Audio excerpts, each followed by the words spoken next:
We are back here on Girl Talk. We have been joined by Beth Hancock, and we want to know, where did you get that?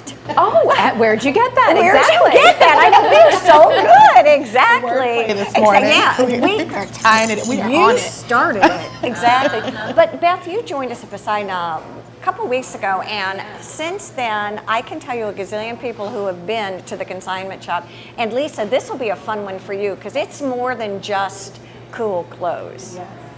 Sounds great. Lots of stuff. Yes. I was telling her while we were talking that I have a little hobby, a little addictive hobby, where I love to just check out the thrift shops and consignment shops, and the things that I find are awesome. You never know what you're going to find, and that's part of the fun. That it is. And we never know necessarily what's going to walk through the door either. So it's like Christmas every day. Tell us though, what, for those who might not realize the difference between thrift shop, consignment shop, resale shop? That's actually a really good question. Yeah. And it's important to know because you're going to find different products at the different places. So a thrift shop generally is associated with some sort of benefit, whether it's a non-for-profit, a charity, something like that. And that thrift shop then usually receives their articles by donation. So someone comes and brings them to them, expecting nothing except for a little receipt, maybe.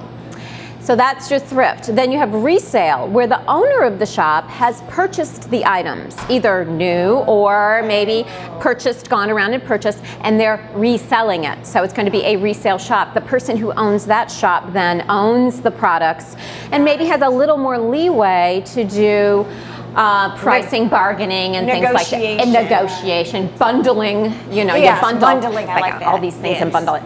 So there's that. And then consignment, you act as an agent for the person, and we sell things for other people. Stuff. Exactly. So how does that work? So Takia comes in. Yeah.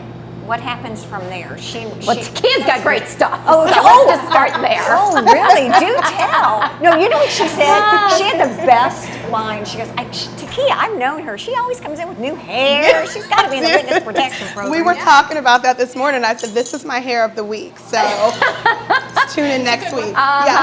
Exactly. Yeah, so Takia comes in. She's got some fab stuff.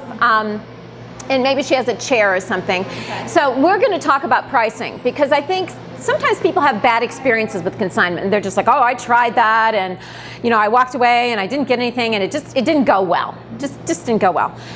If you come in and you have a clear understanding of what the pricing is going to be, how long the consignment shop is going to keep it. Now you have to remember the consignment shop is a shop, not a closet. They're not an extension. Okay, so they want to sell your items and they need to sell them within a reasonable period of time so that merchandise can continue to move.